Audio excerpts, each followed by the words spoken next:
خۆشەویستانی کورسات نیوز سڵاوتان لێبێ بە خۆشحاڵیەوە لەگەڵ هاوکارانم لە پارێزگا و ئەنجومەنی پارێزگای سلێمانیەوە بەرنامەی ڕاهەنتان پێشکەشەکەی لەگەڵ هاوکارانم. هەرچەندە لە ساڵانی ڕابردوودا کۆمەڵی قەیرانی یەک لە دوای یەک بەرۆکی هاوڵاتیانی هەرێمی کوردستانی گرتبووە مەش کاریگەری لەسەر دارایی و ژیانی خەڵک دروست کردبوو، لە ئێستادا تەنها یەک بانگە موچەی تەواوەتی دابەش دەکرێت، بەڵام ڕۆژ بە ڕۆژ نرخی کەلوپەل و شتومەکەکان گران دەبێت. ئایا پەیوەندی بە چاودێریکردنی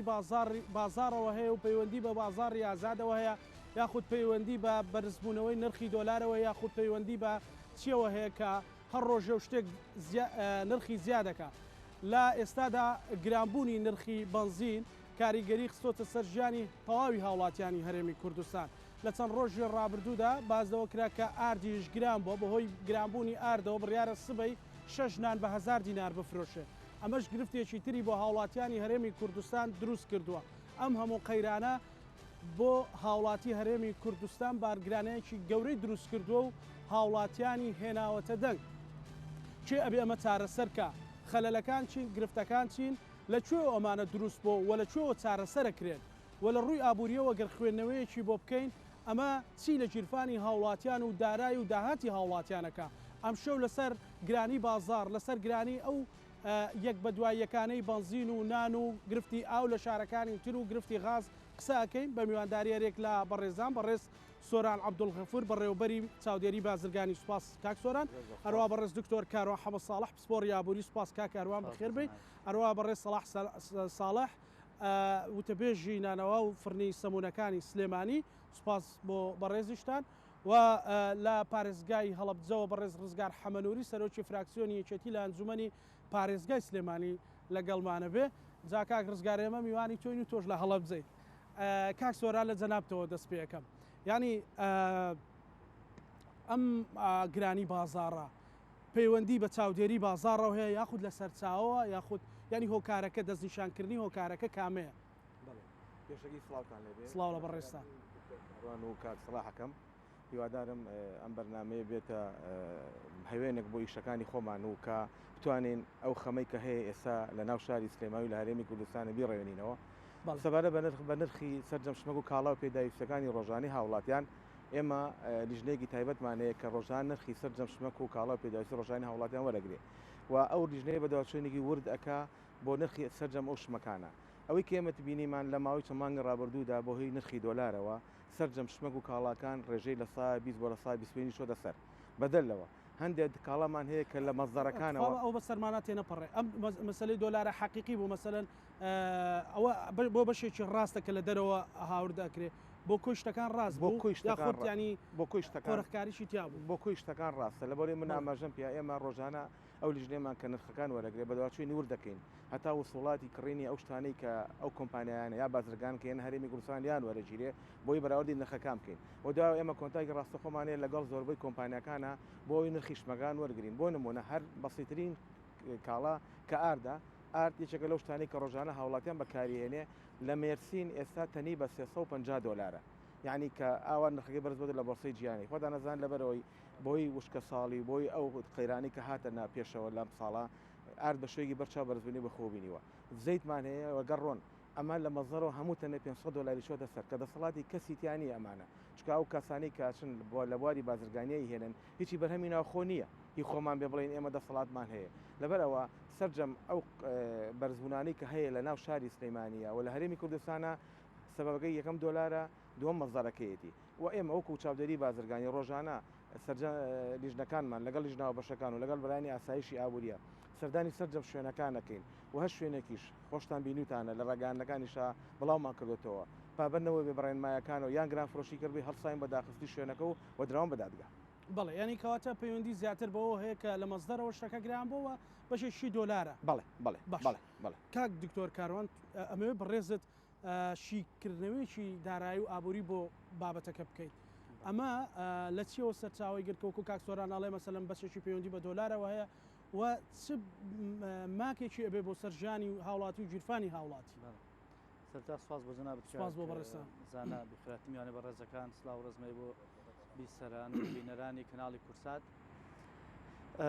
کاکزان لە ڕاستی ئەمە ئەوەندەی من بیرم بێ نزیک بە 7 ساڵە بە تایبەتی لە پێش قەیرانی 2014 هاتنی داعشش ئێمە هەمیشە هۆشاریمان ناوە بەداخە ئێمە حەزمانە کرد هەموو پێشبینەکانمان و شارەکانمان وا دەرنەچوان بەڵام ئەوەی کە ئێمە ئێڵێن قسەی خۆمان نییە قسەی ئەو علم و زانستەیە کە ئەگەر ئەمڕۆ لە جیهانە مامەڵی لەگەڵ ئاکرێت و بەکردار لە ئەرزی واقع جێبەجێ ئەکرێت علم و زانست و یان خەڵکێکە لەم وڵاتە هەیە بە تایبەتی ئەگەر لە حکومەتا بێ یان ئەگە حکومەت وەکو پشتیوانیەکی بۆ دروستکردنی بڕیارەکانی پێویستیان پێی بێ بۆ ئەوەیە کە تۆ پێشەوی بکەویتە چاڵەکە حەزەری خۆت بکەیت بەڵام بەداخەوە ئێمە هەمیشە مامەڵەکان مامەڵەیەکی ڕەتفعلە ئەبێ زەرەرێکی زۆرکەین ئەمجا بیلەوە ئەەکەینەوە چی بکەین گوێ ناگیرێت بە کورتەکەی جاری وا هەیە ئەتوانم بڵم بەشێکی ئەوەیە کە ئێمە کورتبینین وەزائیدەن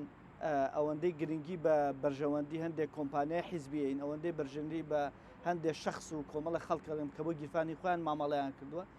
بیر لە بەرژەوەندی خەڵک ناکرد لە کاتێکە مەهامی سەرێکی حکومەت و دەسەڵات ئەوەیە خەڵک ڕازیکە خەڵک دڵخۆشکە لە ژیان بۆچی ئەوم باس کرد ئێمە چەندین جار وتومانە خۆم لە ساڵی 2014 بە چارت و بە داتا و بە هەموو شتێک شەرحمان کردووە بەرزبوونەوەی نرخی بنزین لە هەرێمی کوردستانە کاریگەریەکەی زۆر بە خراپی ئەشکێتەوە بۆ لەبەرەوەی داهاتی تاگ لە هەرێمی کوردستانە و داهاتی خێزان لە هەرێمی کوردستانە بە جۆرێکە بەرگەی ئەوە ناگرێت کە نرخی بنزین ئەوەندە بەس بێتەوە چکە بۆ ژیانی هاوڵاتیان یعنی ئاراستی ژیانی هاوڵاتیانە گۆڕە خەتەر لەسەر ژیانیان دروستە بێ چونکە دوای ئەوە گرانی تر ئێتە پێشەوە دوو مانگ پێش ئێستا من هۆشاری ماوتم نرخی بنزین بەرەو بەرزبوونەوە ئەچێ نیازێکەیە پێویستە فشارێ دروست کرێ بۆچی نرخی بنزین گرنگە ئەو کاتێکێتر قسە نەما لەسەر بنزین من قسەم لەسەر کرد بۆ وتم بۆچی لام گرنگە لەبەر ئەوەی کاریگەری لەسەر هەموو خوشبنێکی ژیانی هاوڵاتیان دروستەکە کە بنزین محرکی جوڵەی هاوڵاتیانە خودی هاوڵاتیان بە تەنها گواستنەوەی کاڵەکان گواستنەوەی بەرهەم لە دەرەوە بۆ ناوخۆ گواستنەوەی کاڵای جوتیارەکان بۆ ناوخۆ یعنی ئەم هەموو مامەڵەوە ئەکات کە لە ناچاریە نرخەکان بەدەن لەوەی کە یەکەم هۆکار ئەوە بۆ کە بەهای دیناری عراقی دابەزینی توشبوو بە لە 120 بۆی کوتێنانی بودجێ عراقەوە باشە ئێمە وتومانە ڕاستە ئەگەر ئەوە نەکرایە عراق ئەکەوت بەڵام ئەم هەنگاویش پێویستی بە سێ هەنگاوی پشتیوانیە یەکەم جار شارەزایان تا ئێستا لە هەرێمی کوردستان گوێمان لێ نەگیرا بۆ یەکەم جار بەغا گوێ لێگرتوین ڕێک ئەو سێ هەنگاوە کە ئێمە ئاماژەمان پێکرد بەغا جێبەجێ کرد یەکەم پێویستە مادەی خۆراکیەکان زیاکرێ دووەم پێویستە پارەی بانقەکان بخرێتە ناو بازارەوە بۆی ئیستیسمار کرێ لە ڕێگای هاوڵاتیان هەچ کەسە بیەوێ بزنسکە ئیش بکە بتوانێت پارە بدرێت ئەمە بۆ قەرەبووکردنەوەی ئەو زیادکردنی نرخی دۆلار بەڵێ بۆی جموجۆڵ زیاد بکات چکە تۆ بەرهەمی ناو خۆیت نییە و لەگەڵ چەندان بڕوا بکە وەک خۆیان جێبەجیان کردو بەڵام تا چەند گەندەڵی تاکرێ ئەوە شتێکی تر لە هەرێمی کوردستانە ئەم هەنگاو پشتیوانیان نەندراوە کاتێک کە ئەمە ناندرێ دابەزینی بەهای دینار من ئێستا ئەڵم و لە بەرنامەکەی جەنابدا دڵنیا بە ئەگەر بەم جۆرە بێ چەند ساڵێکی تر دۆخی هاوڵاتیان مەترسی گەورە لەسەر ژیانی هاوڵات نەدروستەبێت نەک تەنها بنزینەکەی خواردنەکەی هەر خودی ژیانیان بۆچی دکتۆر لەبەر ئەوەی تۆ موچێگەی بە هاوڵەتیان با نمونەیەک باسکە باش بێنە پێچاوی خۆتان کۆمپانیایەک موچەی کارمەندەکانی بە دینارەیات دیناری کارمەندەکان ئێستا لە 120 بەهاکەی دابەزیوە ئەم کۆمپانیا گەورە چێشخانەیەکی داناوە لە کۆمپانیەکەیە باشە پێشووتر بۆ منەژەمی خواردنی یاونەتێ بە 5,000 باشە موچەکەی کارمەندەکانیش کە خۆی ئەیە هەر بە هەزارە ئەوە هیچ گوێ ناڵێ کاکە تۆ هەر بە دیناریاوتەوە ئەوە بە دیناریش وەرێگرن بەڵام بێ لە چێشخانەکەی بڵێ لەمە لە هەموو ژەمە 7 دینارە لە بەرەوەی بە دۆلاری کڕم گەورە گران بۆ لەسەم تۆ موچەکەی خۆت بە دینارەیت کاڵاکەی خۆشت کە ئیکری لەسەر گرانە بێ یا موچەی هاوڵاتەکان زیاب بکە یانەوە تا بێ خواردنەکەت خۆت باجەکەی بێ وە خۆی بێت بۆ لە بەرەوەی کارمەندەکان ژیانیان نەگۆڕێت خراپتر نەبێت لێرە ئەم نمونم بۆچی باس کرد حکوومەت هێرێمی کوردستان موچە بە دینارەیات ئەوەتان داهای دینارەکان دابەزیوە لە بازار شتەکرێ ئەبێ لە 120 زیاتر تێچووی با بە بازار بەڵام لە هەمان کاتە ئەو تا حکوومەت دەسەڵات ئەتوانین بڵێن چکە دەسەڵات گەورەتر ئێستا لە هەرێمی کوردستانە لە حکوومەت نرخی بنزین گران بووە نرخی کارەبا گرانە بێت ئەوە نرخی نرخیشت بۆ وەڵا لەبەرەوەی ئێمە بنزین ئەمە هەموو ڕەتی بە دۆلارەوەی بەڕاستی بێت بڵم بۆچی وایە لەبەرەوەی کە ئێمە بنزین لە دەرەوە بۆمانە پاڵێون باش دۆلار بەهاکەی دابەزیوە دینارەکەمان کە دۆلارەکەی بۆمان ئێتەوە نرخی تێچۆکەی زیای کردووە لەو لایشەوە ئەوە هۆکارێک قەیناک ئەی هۆکارێک بۆچی گومرگ زیاد کراوە لەسەری کەواتە ئێمە شتەکان بەعزێکی زۆرینی ڕەبتیشی بە مۆزوعی سیاسیەوەی کاکزانە کاتێک کە بەرهەمی ناوخۆیمان نییە ئێهێنمەوە سەر ئەوەی کە ببینە هاوڵاتیان بەهای پارەکەی دابەزیوە معاشەکەی لەو لایشەوە نرخی کاڵا زیادی کردووە ئەبینی خەرجیەکەی زیای کردووە داهاتیشی بە لە ساوە بیست کەم کردووە لێرە بۆشایەکی زۆر گەورە لە ژیانیان دروسەوی ئەینەوە سەر بنزین و نانەکە لوبناان لە قەیرانی بنزین و یەکسەر چوو بۆ نان ئێمەش لە هەرێمی کوردستانە دڵنیا بن قەیرانی بنزین بەم جۆرە بێ قەیرانی نان بەم جۆرە قەیرانی زۆر گەورەترمان بۆ دروستە بێ تەنانەت ئەچێت بەرەو قەیرانی قورسی کۆمەڵایەتیش لە هەرێمی کوردستان گرفتەکە چییە من لەگەڵ چەند کەسێکی حکومیان قسەم کردووە لەوانەیە بە تەواضعی خۆیان تەلەفۆنیان کرد و داوای ڕاوێژ و هەنێشتیان کرد و کامە خەلەلەکەی لە چییە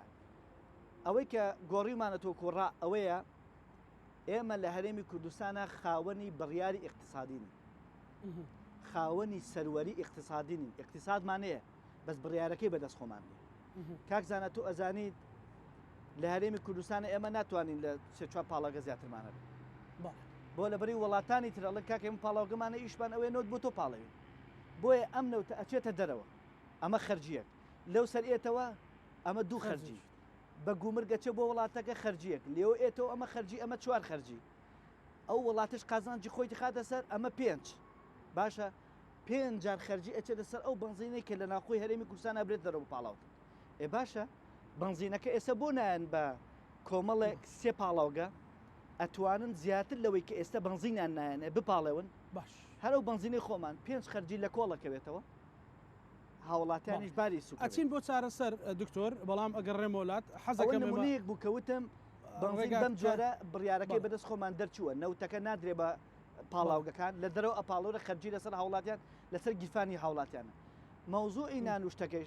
بڕوا بکەنەوە هەر ئێستا لە تەنیشتی ئەم پارێزگایە سایلۆ قەرار بوو بکرێتەوە من قسەم لەگەڵ کوڕی خاوەنەکەیان کردو بچووک یعنی هەر شخصێک لەو سایلۆ بوو بە کێشە شوێنێکی بچووکی هەیە ئەڵە چۆڵی ناکەم ئەمە تقریبا چەند مانگە لەوە پێش بۆ هاوکاری یعنی خۆ ئەمە ئیشەکانی خۆی تاو کردووە بەڵام بۆ ئەم سایلۆ ناکرێتەوە بۆیە لە بەرەی زەڕوڕ ئێمە هەنگاوی ئێمە ئەبێ هەنگاوی استراتیجی بنێن نەک ئەوەی بێندانیشی بڵێ وڵا لە بەغا ئاردەکەشمان بۆ بێ لە بەغا بنزینە هەرزانەکەشمان بۆ بێ باش بەڕێز دکتۆر ببوورە کاک سەڵاح ئێوە وەکو ئەوتەبێژی نانەوە خانەکان ئەبار قورسیش بۆ دروست بە هاوڵاتی لە ئێوە نیگەرانن سەرچاوی کێشەی گرانبوونی نانچیە بەڵە کاکزانەجان پێشێکی زۆر سپاس بۆ دەرفەتە کە بتوانین لێرەوە کێشە مەشاکلەکانی خۆمان بە هاوڵاتیان ڕابگەنین و داوای لێبوردنیشیان لێکەین ساحب نانەوە و سەموخانەکان دڵنیاتانەکەمەوە ئەم وەسعیان زۆر پێ ناخۆش چونکە ئێمە خۆمان پێش هەموو شتێک خۆشمان هاوڵاتین خۆمان نانەخۆین خۆمان سەموو نەخۆین یان ئەگەر لەسەر هاوڵاتی گران بێ لەسەر خۆمانیش گرانە بێت بەڵام کێشەکەی ئێمە نین کێشەکە بازار وەکو کاکسۆران دژینی پێدا بازار بەرز بۆتەوە ئێستا ئەوم پێ بڵێت چه ئاردێک ئێوە بەکارهێنن چه ئاردێک دێتە ناو بەردەستی نانەواخانە و سەمونخانەکان دواتر ئەکرێ بە نان و سەمون لەکوێوە دێ سەرچاوەکەی چییە؟ چەند زۆرتان سەرچاوە هەیە بە زۆری ئاردی تورکی بەکاردێ ئەویش دوو جۆرمان هەیە دەرەجەی یەکمان هەیە سەموخانەکان بەکارێنێت دەرەجەی دویشمان هەیە نانەوەخانە بەکارێنێت بە زۆری ئارد لە سەرچاوەکەی لە تورکیاوەیە کەمێکیش لە ڕوسیاوەیە لە ڕێگەی ئێرانەوە ئەوەش دێ بەڵام ئەو زۆرە نیە وەکو تورکیا بە زۆری لە تورکیاوە دێ تورکیاش ئێستا لەگەڵ دوو مانگ لەمە و پێشە هەموو تەنێ ئارد $90 بۆ $100 زیادی کردووە ئەجا وەکو دکتۆریش فەرمیانی سوتەمەنیش بەڕاستی ئێمە جاران لترێ گازۆیلمانە کڕی بۆ فڕنی سەمونەکانمان بە 420 دینار تا 450 دینار ئێستا بە 650 دینارە ئەجا بێژگە لەوەش یعنی شتەکانی کەش هەمووی زۆر بەرز بۆتەوە پێداویستیەکانمان فڕنێکی سەمون ئەگەر سینی بێجاران سینێ بە 1000 بوو ئێستا بە 13000 چونکە ئاسن زۆر بەرز بۆتەوە ئیتر هەموو شتەکان وای لێ کردین نانەوە و سەموخانە ناتوانن ئێستا بەجددی قەرارە بەیانی 6 نامە بێ بە 1000 وڵاهی قەرارەکە ئەوەیە ئێمە پێش ئەوەی کە ئەمە بکەین تقریبا بە 4 ڕۆژ 5 ڕۆژ یاداشێکمان پێشکەش بە لیژنەی قایمقامێت کردووە پێمان ڕاگەیاندن ئێمە تا 4 ڕۆژ 5 ڕۆژی کە ئەتوانین لەبەرەوەی بازار زۆر هەڵیاقشانە یعنی ئیمڕۆ نانەوەخانەیەک فەردەیە ئاردی تورکی بۆ ڕۆشتوتە ناو ناناکە 41,000 دینار کاکسۆران خۆی ئاگادارە یعنی 41,000 دینار هەموو فەردەیە ئارد لە چاو باشە کاک سەلاح ینی ئێمە بینین لە وەرزی درێنەیە ماشەڵە ئەو هەموو گەنمەکۆ ئەکرێتەوە لە شوێنی وەرگرتنی گەنمەکان لە بیتوێن لە گەرمیان لە شارە زۆر لە هەولێر لە داکرێ ئەنی چی لێ دێ ئەمە بۆ خۆمان بەرهەمی ناهێنین و معمەلی ئاردی گەورە گەورە دروست آخر کاک زانە خۆی بەڕاستی غەڵەتەکەی ئێمە ئەلێرەیە ئێستا ئەگەر دراسێ بکەیت یعنی هەموو وڵاتەکانی چاردۆرمان ئێستا ئێران بەو هەموو قەیرانەی کە لە سەرەتی بڕۆ نرخی نان و وەزنی نان و سەمون یەک وەزنە و نرخەکەیشی بەڵێ گۆڕانکاری بەسەر هاتووە بەس بەم ڕێژەی ئێستا نییە تێگەی لەبەر ئەوەی چییە گەنمی ناوخۆی ئەدا بە معمەلەکانیش لە باتی ئەمەی ئێمە کە بیەن بە هاوڵاتی ئەیەن بە نانەوە سەموخانەکان نانەوە سەموخانەکانیش لە ڕێی نانەوە سەموخانەکانەوە ئەدرێتەوە بە هاوڵاتی باش سەلاحی ئەو ئاردی کوردستان کە بەرهەم دێ هیچی بەکار نایە لە ناوخۆ لە ناوخوا لە 100 بۆ نانەوە بۆ نانەواش سەموخانە بەکار ناتوانێت بەکاریبێن بۆ نانەوە لە 100 بەکارێن هەتا ئێستا ئەو ئاردەی کە هەبووە باوەڕکە یعنی من جارێکێش هەر باسم کردووە یعنی وەکیلی ئاردمان هەیە لەم شارەیە مانگی 650 فەردە ئارد ئالاساس وەکالەتەکەی بۆ کە ماگانە تەوزیعی بکە 150 فەردەی دووە 500 فەردەی فرۆشراوەتەوانێ و بەرەو جنوب و دراوە بە عەلەف یعنی ئەو ئاردە جوانە سیرەکەی بەڕاستی لەبەرەوەی کە قووەتی نەبووە بردویانە لە مایانەکەدا فرۆشتیانە بە خەڵک نایخوا نابێ بەنان خەلەلەکەتان نەدۆزیوەتەوە گرفتەکەی خۆی خەلەلەکە چییە یعنی خەلەلی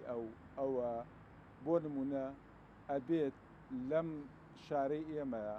بۆ نمونە تێستێکی گەنمەکان هەبێت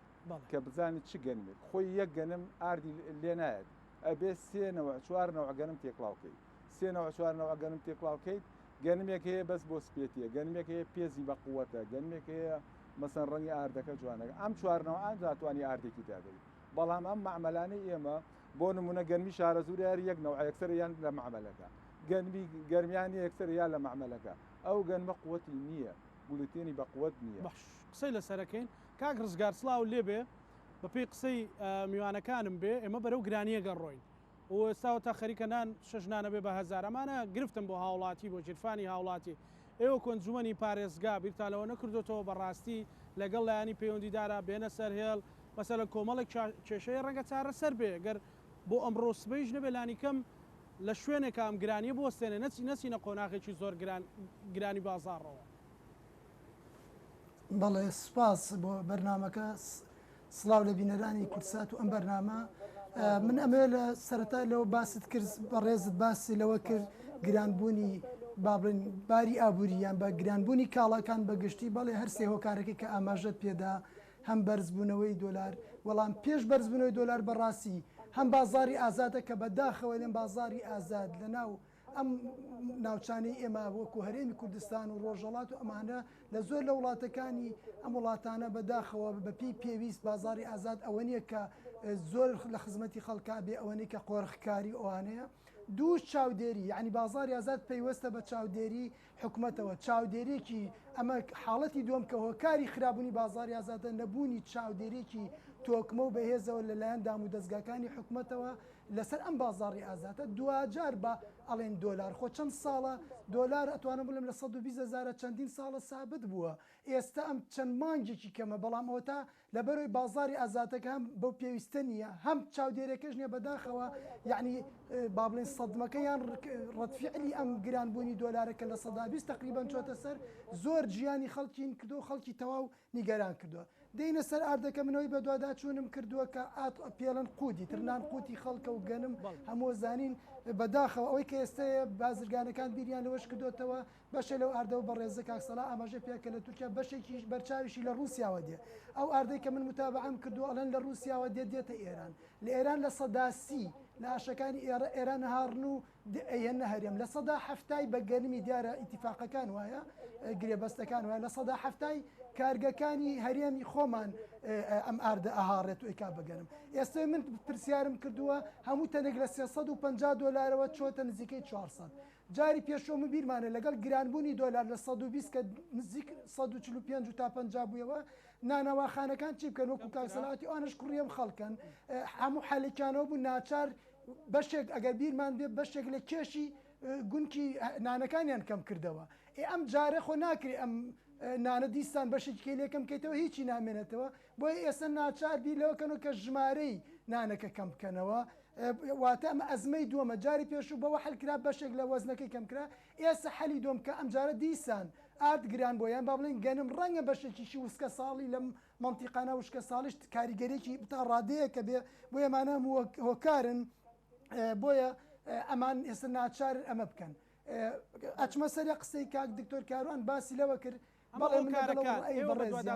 ئێمە کێشەکەمان وەڕێگری ئێوە لەگەڵ لایانی کێشەکەمانێ بەداخەوە دو ئەزمەکان ڕۆیان زۆر درەنگ خەنێ خۆین هەموو ئەزانین نزیکەی 3 مانگە بێت بنزین هەموو هەفتەیەک هەموو ڕۆژێک و هەفتەیەک 25 دینار ڕۆژانە چێتە سەری لە خوار 600ەوە بوو ئێستا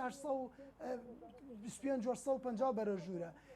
بۆ مەسەن لە کاتی پێویستە ئەنجومەنی وەزارەتی سامانە سروشتەکانیان ئەنجومەنی وەزان کە ئەمە پەیوەندی بە هەموو ژیانی خەڵکەوەیە کە کاڵا گرانە بێ کە نەقل و مواصلاتە ئەمە زانین تەکسی و پاس و هەموو ژیانی خەڵک ئەشەوێ ئەم بارگرانیە بۆ پێشتر خەمی نەخورا پێرێ من گوێم لێ بوو دەڵێ وەزیری سامانە سروشتەکان دەڵێ لە 23/8ەوە ڕۆژانە ملیۆنە لیتر بنزین لە بەغاوە دێت و بنزین دەکەین بە 650 باشە ئەم خەمە کە ئێستا ئەخورێت و کە ئێستا بیرلەوە کراتەوە نەدەبوو لە سەرەتای هەفتە و 2 هەفتەی یەکەمی گرانبوونی بنزینە ئەمە بکرایە بۆ ئەوە مزەرەر نەکرایە بۆ ئەم و ئێستا کە بنزین بەرزە کوتم کاڵا بەرزەبێتەوە نرخی تەکسی پاسەمانە بەرزەبێتەوە یعنی ئەگەر کراسێک لە دوکانێکە لە 8000 ئۆتۆماتیک بێ 10000 زۆر زەحمەتیان چەند مانگ دەکەوێت تا دێتەوە ئەو نرخە بۆیە ئەمانە خەلەلەکانەوەی حکوومەت لە کاتی پێویستە بڕیاری پێویست و بەرنامەی پێویست بۆ ڕێگرتن لەو گرانیانە ناکرێ ئێمە کۆنجومەنی پارێزگا دێمە سەر پرسیارەکەی بەڕێزت بەڕاستی ئێمە لە زۆر کەیسی ترا ئەلبەتاتی لەم چەند ساڵی قەیرانی داراییە بڕیارمان داوە کێمەتوانین بڕیار و ڕێنمایی پەیڕەو دەرکەین لە سنووری جوگرافی پارێزگای سلێمانی بەڵام بەداخەوە زۆر جار حکوومەت بە موبەڕیری ئەوەی کە لە قەیرانە بۆ وەسعی دارایی خراپ بووە بە باری ئەمنی باش نەبووە شەڕی داعشە بووە وەسعی سیاسی لەگەڵ بەغدا خراپ بووە بۆیە زۆربەی و بڕیارانی مەدەوە بەداخەوە جێبەجێ نەکراوە هە لە زیادبوونی باجی دەرامەت بۆ نمونەیەکێ لەوانە زۆر بڕیاریتر بۆیە ئێستا ئەم بڕیارە بەڕاستی مۆزوعی ئابووری کاک دکتۆرە زانیە ئەمە شتێکی با بڵێن هەموو پانتایەکی ئاسۆیە پەیوەندی بە ژیان گوزەرانی مخەڵکەوەیە پێویستە حکوومەت یێریێ وەکوتم هەم بە بازاری ئازادا بچێتەوە قۆرەخکاری ڕێگەنەدا بە ئەوش لە ڕێگەی چاودێری وردەوە هەم ئەو نرخی دۆلاروینەش بۆ نمونە کاکسۆران ئاماژەی پێدا هەموو کاڵایگەڵین لە 120 چۆتە سەری ئەگەر دۆلار لە 120 چۆتە سەر نرخەکەی منەڵم وانە هەنێک کاڵا هەیە لە 135 کە پەیوەندی زۆری بە ژیانی خەڵکی شەوە لە 130 بۆ 35 زیادیکتە بۆ ئەوە پێڵن قۆرەخکاری بەداخەوە ئیستیغلالی ئەو گرانبوونی بازارێکرا ڕەنگە هەندێ کەسە بێ حەسبکە گرانتر بێ بۆی زیاتر ئیسفادە لەو قۆرەخکارێ بکە بۆیە بەڵێ ئێمە و کۆنجومەن قسەمان ئەبێ پەیامان ئەبێوە لەسەر بنزینش قسەمانە بووە و زۆر هەوڵیت کەمان ناوە لەسەر هەموو ئەو بابەدانی کە پەیوەندیان بە قوتی خەڵکەوە بەڵام دوجار ئەمە پێویستی بە بڕیاری مرکزی حکوومەت یێرێمەیە لە ئاستی باڵا ئەنجومەنی وەزیران وەزارەتە معنیەکان بەڕاستی وەزارەتی دارایی وەزارەتی پلان کە زۆر گرنگە پلان هەبێ بۆ ڕێگری لەم کێشانە کە ڕویان لەم ئەزمە ئابوووریانە ناکری ئەمڕۆنان سبەی شتێکی کە بەڕاستی یعنی ئەمە هەموو ڕۆژێک خەڵکەگرێ دوجار دەتوانم من بڵێم یعنی مەئیوسکردنی یعنی ئەوەی کە مانگێکە وەک بەڕێز دوتن موچە زیاد بووە یەک مانگ موچەوەک خۆی لێ هاتوۆتەوە بەڵام ئەوەی کە لەو لاوە 3-4 مانگە بازار هەموو نرخی کاڵایەک لە 120 بۆ 21ەکەی کە بۆ خەڵک گەڕاتۆ لە موچە گران بووە کەواتەوە کویا بڵێن هێشتا لێبڕینی موچە بەردەوامە بۆ لەبەری بازار گرانیە کە زیاد لە نرخی دۆلار ڕەنگە نرخی دۆلارەکە لە دەسەڵاتی حکوومەتانی شتێکی عێراق مەرکەزی کاک ڕزگار تۆ بەڕێزت بەڕێزت لە ئەندامی ئەنجومەنی پارێزگای سلێمانی تۆ خەڵک بەڕاستی ئەمانە هەیە هەمووی مەرجنی هاواریشی لێڵسا بەڕاستی من پێشنیاز دەکەم وەکو بەرنامەی ڕەهەند کێوە لە سەرەتای ئەم هەفتەیە پێشنیازکەن بۆ بەڕێزسەرۆکی ئەنجومەن بەڕێز کاگازات کۆبنەوەیکی ئەنجومەنی پارێزگای سلێمانی بکەن ئەمانە بکەن بە کۆمەڵێک ڕاستپاردە بەڵکو لە ڕێەوە بەڕێز پارێزگار و وەزارەتی ناوخۆ بگا بە حکوومەتی هەرێمی کوردستان و کاری زدی بۆ بکرێت گوێ مەسەلەن وەکو ئەوە چۆن ئێمە بانگەشتمان کردووە بانگەشتی خەڵکانی وەکو دکتۆر کاروان بکەن بانگەشتی خەڵکانی پسپۆڕی ئابووری کەن کە ڕێگەچارەی خێرا هەیە و ڕێگەچارەی درێژمەودا ینی چارەیەک بۆم حاڵەنەوەک هەر هەمومان ڕەخنە بگرین بیرتانەوە نەکردوەوە لەم هەفتەیە لانی کە مەسەلەن کۆبنەوەیەکی ئەنجومەنی پارێزگا لەم بینایە بکەن و کۆمەڵێک ڕاستپاردە بدەن بە حکوومەت بێگومان ئەوەی بەڕێستێ لێ پێشنیارێکی بەجێ و جوانەوە ئەرکی سەرشانمانە ئێمە ئیشەکەمان خۆی ئەوەیە پێوەدی بە ژیان و گوزەران و چاودێریکردنی هەموو پرسە کارگەڕی دارایەکان هەیە لە سنووری جوگرافی پارێزگای سلێمانی بێگومانە گەرم دەسەرەتای هەفتا بەبیر لەوە بکەینەوە گەرم کێشەی نانکە وەکوتم قوتی خەڵکە چارەسەر نەبێ بێ قسەمانە بێ لەبەرەوەی وای لات و ئێستا هەنێ لە کەیسەکانیان بڵێن لە ئەزمەکان جاریوە لە پارێزگاک بۆ پارێزگای بۆ لەم ڕۆژانە بیستمان لە سنووری پارێزگای دۆک غاز گران بوو باس لەوە کرا کە تا 11,000 نرخی ڕۆشتۆ بەڵام لە هەندێک سنوور لای خۆمان ئەوە خۆشببختانە ڕووینە بۆی ئەکرێ بۆ نانەکەش بە ئەمان شێوە ئەکرێ هەنێ بڕیار محەلی بێ باڵین لا مرکزیت هەبێ لەو بڕیارانە هەر چۆن بۆ ڕوبەڕووبوونەوەی نەخۆشی کۆرۆنا کە نمونەیەکی زیینوە زۆر جار پارێزگاکان خۆیان بڕیاری پێویستیانەوە بەپێی بارودۆخی تەندروستی خۆیان بۆیە ئەکرێ بۆم بابەتش هەم ئەنجومەن بینە سەرخەت و قسە و ڕاستپاردە و ئینمانەبێ و هەم خەڵکانی پسپۆڕ وانش بانکەن و یەکە ئیدارەکان و کە بڕیارێکی پێ دەرچەیە یان ڕێگە چارێ بدۆزینێ بۆی خەڵک بەڕاستی کاڵێن نان قوتە یعنی خەڵکی فەقیر و ژار نانەکەی هەیە بیخوا بەڕاستی نانەکە شێ و گرانی نەبچێتە سەرزگار بەڵێنە دەن کە ئێوە بەڕێستان سەرۆکی فراکسیۆنی کاکرزگارەوە سەرۆکی فراکسیۆنێکی گەورن بەڵێنە دەن یاداشتێک بدەنە سەرۆکی ئەنجومەن و لانیکەم ئەم هەفتەیە کۆ ببنەوە لەسەر ئەم کێشانێکە ئێمە ئێستا لێرە گفتوگۆی لەسەرەکەین بەڵە بێگومان بۆ کوتم بار کێزانین و قرس نێو کارێکی پیرۆزە ئەگەر بە یاداشت و نووسراوی ئێمە بەڵێ بۆ نووسراوی ژەینەکەین و یاداشت لە نووسین و با بڵێن واژەی پێویستی بۆ کۆکەینەوە بۆی بخرێتە کۆبوونەوەی فەرمی ئەنجومەن یان ئەتوانین ئێمە ڕێگەی کەشمانەیە کە بە نووسراوی فەرمی و بە واژۆکانەوە نووسرا و ئاراستەی بەڕێز ئەنجومەنی وەزیران بکەین بۆی خەمی ئەو کێشەیە بخوات. بەڵێ ئەگەر ڕێمەوە کاک سۆران کاگرزگار باسی لۆ کرد بەشێکی قۆڕەخکاریە بەڕاستی ینی شتەکان بەو شێوێنیە کە کەسەکە ڕێک ئەو ڕقەمەی کە دکتۆر کاروانشی کردەوە 121 زیادی کردەوەش ڕێک بە پێی ئەوە نرخی خسبێتە سەر بەشێکی قۆڕەخکاریان دێش تا 135 زیادی کرد ئێوە لەم بارەوە ئەڵێن ئێمە وەکو ئاماژەم پێەیە ئێمە و لیژنەی نرخە کاچێتە ناو بازارەکانەوە وەکو ئەو سڵاتانی کە هەیە لای ئەو برا بازرگانانەوە لەگەڵ کۆمپانیەکانەکەەوە لە ژیری ئێمە بەراوردی نرخەکانەکەین و دوای ئێمە سەررجەم ئایتمەکان کە ناو شاری سلێمانیا هەیە بۆ نمونە لە برنج لە زەی لە ڕۆن لە شەکر ئەمانە جۆرها ئایتممان هەیە بەپی جۆری وڵاتەکە بەپی جۆری مادەکە بەپی کوالیتەکەی فەرقەکە بەڵێ کارڕزگار ڕازەکە لەوانەیە هەندێک برنج هەبێ ئێستا برنجمانەیە 5 کیلۆ بە 15,000 برنجمانەیە 5 کیلۆ بە 7,000 بەپی جۆری مادەکان فەرق زەیتمان هەیە ئێستا ئێمە زەیت هەمووی زەیتێک بە 250 بە 2 نیوە کە جاران بازار و 250 بوو یعنی ئەمە هەمووی بەرزبوونێکی زۆری بەخۆ بینیوە مەسەلەی قۆڕەخکاریەکە من ئاماژەم پێە ئەوەی کە قۆڕەخکاری گەڕ ناو شاری سلێمانیە ئێمە بە داچوونی وردمان بۆ کردووە و هەچ کەسێکیش پابەندی ڕێنماکان نەبووی بە بەرزکردن نرخەکان یان شتێکی شاردە لە شوێنەکە ئەوە ئێمە دەستمان بەسەرا گرتووە و کاری یاسایمان لەگەڵ شوێنەکە ئەنجام داوە کارزانە من مەسلەی گەنمەکە بە باسیکەین لەسەر لەگەڵ کارسەڵاکە باسی کرد ئەو گەرمەی کێتە سایلۆکانە لە براجوتیارەکان وەرەگیرێت تەمان هەمووی ئێمە راپۆرتمان هەیە یامانە بە وەزارەتیش کە سنی زۆرە کە سنیشی زۆر بوو ئەو مادەی ناو گەرمەکە ئەو شیرەی ناو گەرمەکە هەڵەمژێ یعنی بێ پێز نابێت سەیا لەبێ نابێ بە ئار نابێ بەنان لەبەرەوە ئێستا حکوومەتی عێراقی ئەو بڕیاری کەیەوێتی سەررجەم ئەو گەرمەی کە وەرگیراوە لە ئەو جوتیارانەی جنوبی عێراق و ناوەڕاست و بڵین کوردستانیش هەمووی 4 میلیۆن تەن وەرگیراوە ساڵانی پێشوو هەموو ئاشێک کە گەرمی بووە چوو لە سای 65 گەرمی ئوسترالی بوو یعنی لە سای 20 گەرمی دەرەجە ولا بوو لە سای 15 دەرەجە دوو بوو ئەمە کە تێگەڵەگرا تا 2014 تا 2015 حکوومەتی عێراقی عقدی لەگەڵ وڵاتان ئەگەر لەگەڵ ئەمریکا لەگەڵ رووسیا لەگەڵ بۆغاریا لەگەڵ ئوسترالیا ئەمە هەمووی ئاردێکیانێنا هەمووی کوالەتی بەقەوت بوو زۆربەی شوێنەکان بەکاریانێنا بەس ئێستا بۆ پاڵپشتی بەرهەمینەوەخۆ حکوومەتی عێراقی ئێستا ئەوەی نەکردووە بۆ نمونە تەنێ گەنم کە حکوومەت عێراقی لە جوتیاری وەرەگرێ بە 540 بۆ 580 بۆ 520 یعنی زۆر زۆر لە بەڕسەی جیهانی زیاتر بۆی پاڵپشتی جوتیارانی خۆمان بکە لەبەرەوە سەررجەم ئەو گەنمەی کە وەرەگیرێ بەو دەرەجەیەکە یا بە دەرەجە دووە و مەجموعەیەکیشمانەی ڕەڤس کراوە یعنی ئێستا شاری سلێمانی محافەزەی سلێمانی 70,000 تەن گەنم وەرگیراوە ئیمساڵ یعنی بەشی سێ مانگمانەکات بەشی سێ مانگمانەکە بە 20,000 تەنەکە ئێمە ئێستا بەپێی لەگەڵ بەڕێبەری دانێوەڵی سلێمانیە کە جوودێکی زۆرەکات ئەو گەنمەی کەرکوو گاتووە ئەم دوو مانگە بە شوێکی بەرچاو ئاشەکە کاڕێنە هەموو خەڵگەی ڕازیە ینی زۆربەی کەس کە ئەمەی بۆ سەمون نابێ بەس بە تێکەڵی لەگەڵ ئاردی سفرە زۆربەی نانەخانەکان ئەگەر پابند بن ئەتوانن بیکەن بەس ئەوان لەبەرەوەی ئاردە توشتەکە زوو بەدەستەوەیەت و پێزی هەیە و بەقەوەتە و ئەوان ئێستا هەمویان ئاردی سفر بەکارێن زۆر باش دکتۆر ئێستا وای دانێ بەڕێستان بانگەش کراوم بۆ کۆبوونی ئەنجومەنی پارێزگا و پێشنیازەکانتان ئەڕۆ بۆ حکوومەت پلانی کورتمەودا بۆی ئەم شتانە گران نەبێ و پلانی درێژمەودا چیە لە ئێوەکو پسپۆڕە وڵی حەلەکان زۆر ئاسانە بەڵام هەموو پرۆسێکی گۆڕانکاری و چاکسازی و خزمەت گوزاری سەرەتا ویستێکێوێ ویستێکی نیشتیمانی هەبێ کە من مەبەستمە خزمەتی وڵاتیاکەم قۆناغی دومی قۆناغی کردارێکەیە تۆ تەسەورەکی کاکزانە پاڵاوگەی کوردی هەیە لە هەرێمی کوردستانە ئەوە ناویشە بەم پاڵاوگەی قەیوان کە سەر بە کۆمپانای قەیوانە گروپی قەیوانە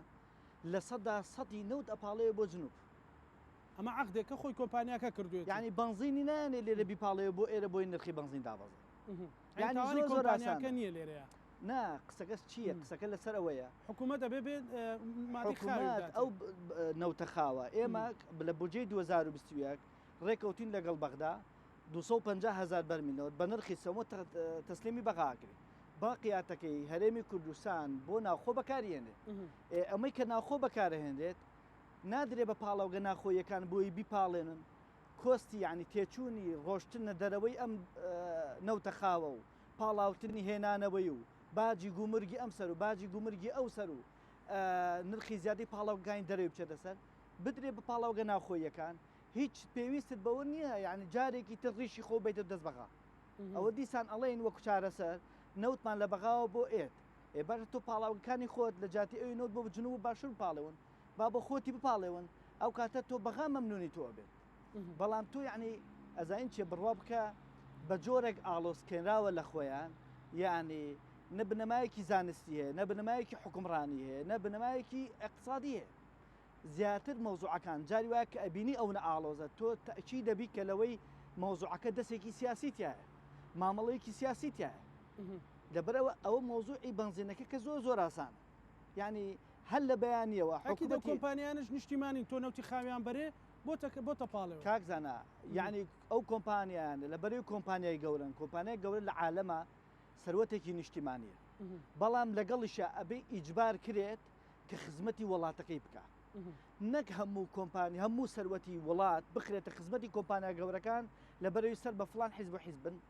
شەریکاتی بچووک و مامناوەند و دوکانەکانی سەر جادە و نانەواخانە داماوەکان کە گورسترین ئەرکیان هەیە لە کاری کرێکاریە هەموو زەختەکە خرێتە سەرما ئەبێ ئەمان باجەکەی بن هەر ئێستا ئەگەر ئەو کۆمپانیان نایکەنە بێ ئیجبار کرێن پاڵاوگەکانیان بخەنە خزمەتی نیشتیمانەکە ناو تۆ نایکەین بخرێتە حکوومەت جارێ مادەکە ئەوەیە ئەگەر هاتوو نەیشان کرد کە من تەمەنە بڕوا ئەەکەم کە بیکەن لەبەر ئەوەی بزنسیان زۆرە بزنسی سوتەمەنی بەشێکی بچووکە لە بزنسەکەیان ئەو بزنسە ئەتوانن بە کەمترین خێر بخەنە خزمەتی هاوڵاتیان هەرێمی کوردستان دڵنیا بە هەرێمی کوردستان بژانەوەیکی زۆری بۆ دروستە بێت ئەتوانێت بارتەقای دابەزینی بەها دینارەکەش لە ڕێی بنزینەوە قەرەبوو بکرێتەوە ئەمە خاڵێکی تر کە زۆر گرنگە ئێمە بۆچی هەنگاوی استراتیژیان پێویستە بنێ کاتێک کە هەر وڵاتێک خاوەنی بەرهەمی ناوخۆیی نەبوو مەجبور لە دەرەوە بەرهەم هاوردەکە ئێمە زۆر جاگوێمان لێ ئەبێ لە کەنە کەناڵەوە داتەکانە خاتە گەرەڵە چی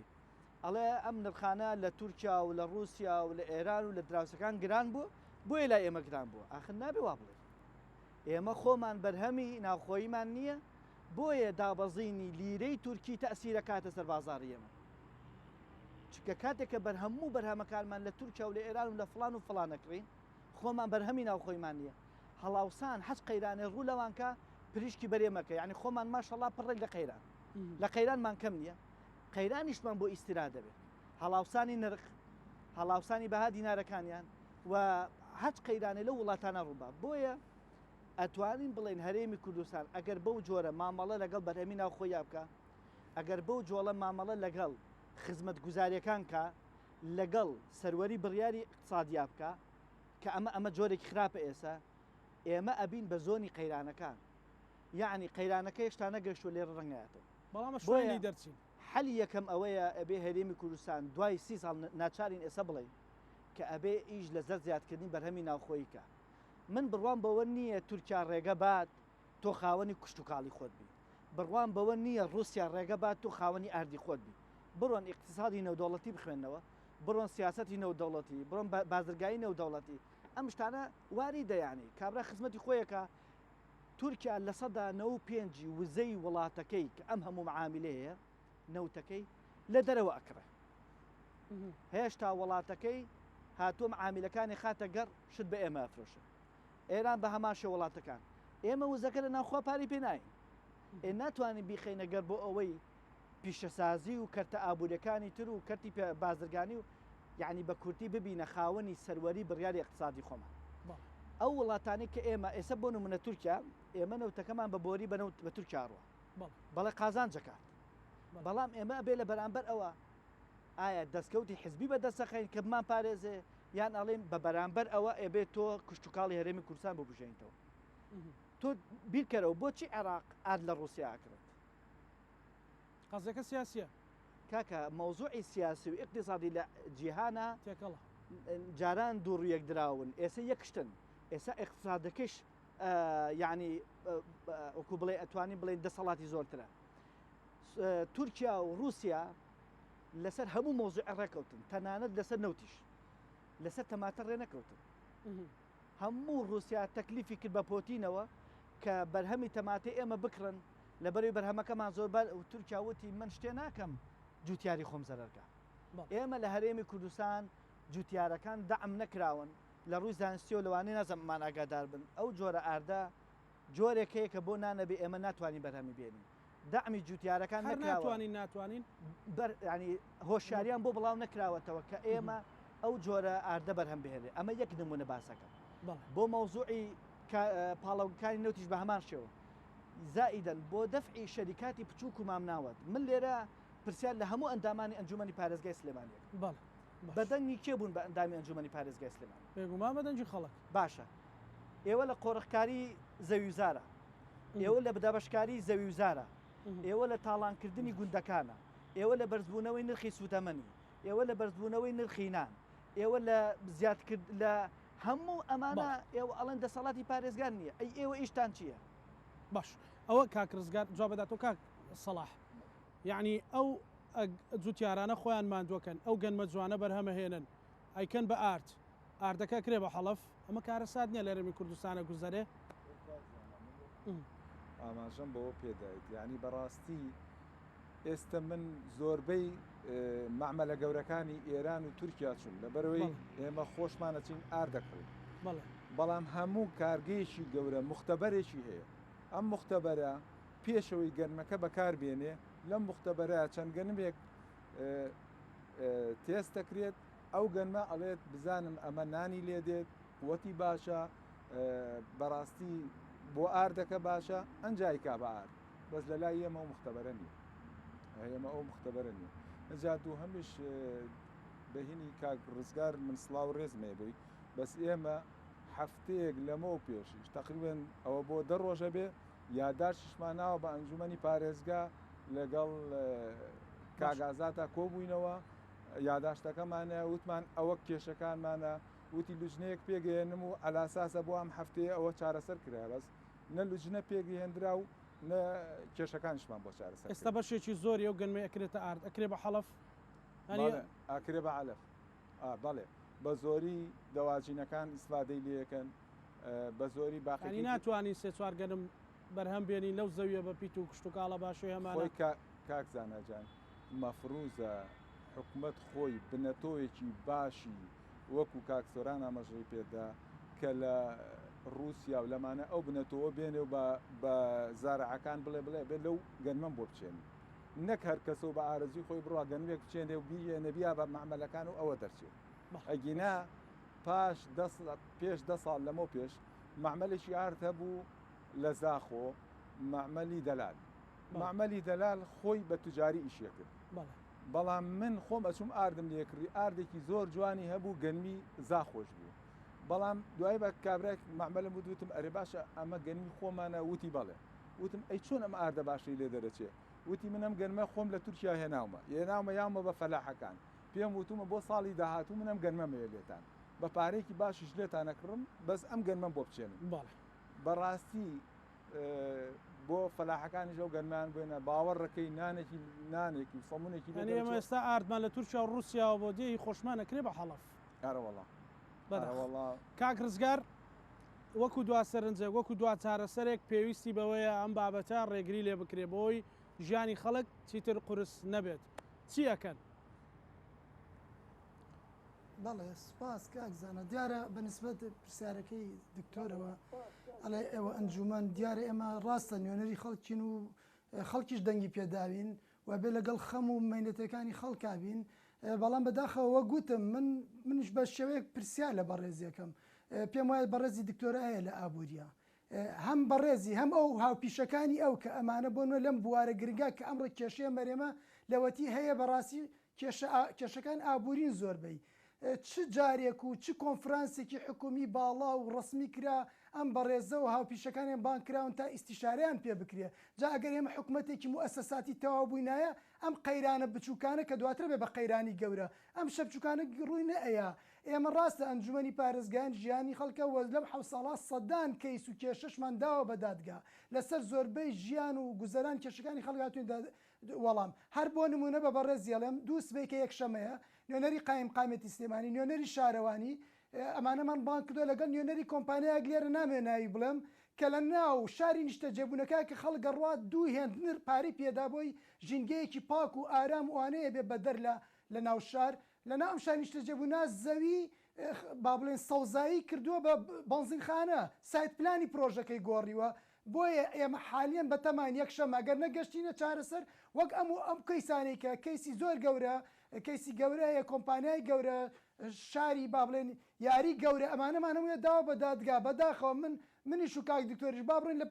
لە دادگاکان بزانین بۆ دادگاکان وەڵامیم کەیسانە نادەوە بۆم کەیسانە ناخن بەلا زۆر لە هاوڕەکانمان نوێنەری ئەنجومەن بوون بە نووسای ڕسمی بۆ دادگاکان دادگای کارگەڕی دادگاکانی کە داواکاری گشتی بە تایبەت بە پلەیەک زۆر کێشە باسی زەویەکانی کرد بەڵێ لەسەر زەوی سوتاندنەکانەوە هەموویمان داوە بە دادگا بەڵام خۆ من دەسەڵاتی یاسا من نییە من لە سەر و یاساوانین کەسمان من دەسەڵاتی حاکم و مەحاکم نییە بڕم یەخی بگرم بڵم کو ئەنجامێم کەیسانە با بێ بەڕێزی من پیشانیم بزانە وەکو ئەنجومەنی پارێزگا وەکو ئەو موسسەسەیە دەیان و سەدان کەیسمان هەیە لە دادگاکان بەڵام زۆر بەیەک لاینەبێتەوە بەشێکیشی کە وەگوتم بۆ نمونە باسی یەکەمەوە باجی دەرامەتم باس کرد حکومت کردی بە سێ هێند واتە گەر مەخزنێک باجی بابڵێن باجی ساڵانەکەی 700,000 بێ ئۆتۆماتیک بوو بە 2100 دینار ئێمە ئەو کات بیرم دێ لە قەیرانی موچەکە بوو بڕیارماندا وتمان بۆ مەرجە ڕازێبن بە تێک ڕایدەنگی ئەنجومەنی پارێزگای لە کۆبوونەوەی فەرمی ئەم بە مەرجێمە ڕازێبین ئەگەر ئەو ڕێژە باجەی کە چەند ملیارێکە ئەچێت ئەبێ بە داهات بۆ سەر خەزێنی حکومت ئەبێ بەپی ئەو ڕێژەگە لە سەدا سێش بووە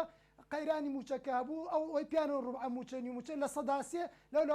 بیداتەوە بە هاوڵاتی لە بەری پرۆژە و مشتێوە سابوو تەناقوتی خەڵکە بوو بەو شێوە زەعیفە دابەژەکرا موچە بەڵام بە گوێمان نەکرێ ینی بەشێکی حکومت بەداخەوە ینی ئێمە چی بکەین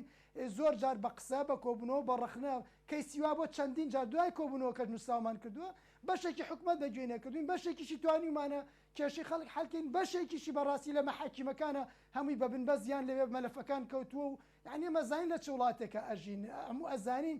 خۆ لەسەر و ئێمەشەوە پەرلەمانەیە کە بە فەرمی بە پێی یاساکەمان چاودێری ئەنجومەنی پارێزگان هەمان ئەو لیژنانی کە لە ئەنجومەنی پارێزگای ئەو 11 لیژنە هەمویان لە پەرلەمانی ژێ ئایا ئەوانش توانیوان ڕۆڵە هیچ کەسێک هیچ موسسەیە بەداخەوە لەم لە هەرێمە نەیتوانێت ڕۆڵی کاریگەر و سەرەکی و فەرمی خۆی ببینێت. بەڵێ کاک ڕزگار سوپاس بۆ تۆ سوپاس کاک ڕزگار حەمەنووری سەرۆکی فراکسیۆنی سەوز لە ئەنجومەنی پارێزگای سلێمانی دکتۆر جوابێک تێ یاخود وەڵام من دەستخۆشیان لێ یەکەم بەڵام سیاسی چکە ئەوانە هەر پۆستێکی سیاسی و پۆستێکی ئیداریە کاتێکە بە گوێن ناگرێت کاتێکە ئەزانن گلەی خەڵکیانێتەوە ئەبێ فشاری سیاسی بکەن من پێشنیارەکەم ئەگەر هاتوو لە مۆزوعی نەوت لە بنزین لە مۆزوعی ئەمەی خواردنی بەرزبوونەوەی نرخی خۆراک ئەبێ مووقیفی سیاسیان نەبێ لە کۆبوونەوەی ئەنجومەنی پارێزگا بەشداری نەکەن بێن لە بەردەمی پارێزگای سلێمانیە چۆن خەڵگێتە سەرجادە لە بۆنانێکی با بێنە ئەمان لەبەر خاتری حەقی خەڵک بێنە بەردەمی ئەنجومەنی پارێزگا و نەچنە ژوورەوە من ئەزانم هەوڵدراوە بەڵام ئەمەی کە پەیوەستە بە مەوزوعی بەرزبوونەوەی نرخی نەوت بنزین ئەمانە دڵنیا بن کاریگەری ئەبێ بۆ هاوڵاتیان وە دوجاریش هەموو مانزەرەکەین لە پێش هەمووشەوە دەسەڵات زۆر سپاس کاک سەلاح ساڵح وتەبێژینانەوە خانە و سەموخانەکانی سلێمانی سوپاس بۆ دکتۆر کاروا حەمە ساڵح پسوەڕیابری سوپاس بۆ سۆرا عەبدولغەفور بەڕێوەبەری چاودێری بازرگانی سلێمانی سوپاس بۆ سمیوانی هەزم سوپاس بۆ بەڕێز دکتۆر کاک ڕزگار حەمەنووری سەرۆکی فراکسیۆنی سەوز ئەنجومەنی پارێزگای سلێمانی سوپاس بۆ چوار میوانی عزیزم بینەرانی خۆشەویست بە هیوایەوەین کە کۆمپانیا نیشتیمانیەکان حکوومەت خەمخۆران هەم لەسەر پرسیار بەڕاستی یعنی من ئەگەر نیشتیمانیانە بیرکەی و دڵ ژانەکە کە بینیە و هەموو گەنمە جوانە بەرهەم دێ دوجار بکۆی ئەڵێت ناکرێتە نان و بکرێ بە هەڵەف و لە دەوازینەکان لە شوێنەکان تریان بنێڕێ بۆ جنوب پێویستە ئەمە چارەسەر بکرێەوە پلانیەوە شێ و کورسات نیوز بەڵێنەدا لەسەر ئەم پرسە بە دوواداچوونی ورتر بکەین لەگەڵ خەم و معاناتەکانی خەڵک بین لێرە لەگەڵ هاوکارانم ڕاهەنمان پێشکەشکردن تا بەرنامەی داهاتوو بەخواتانە سپێرین هەموو لایەکتانەمانەتی خوای گەورە بن خواتان لەگەڵ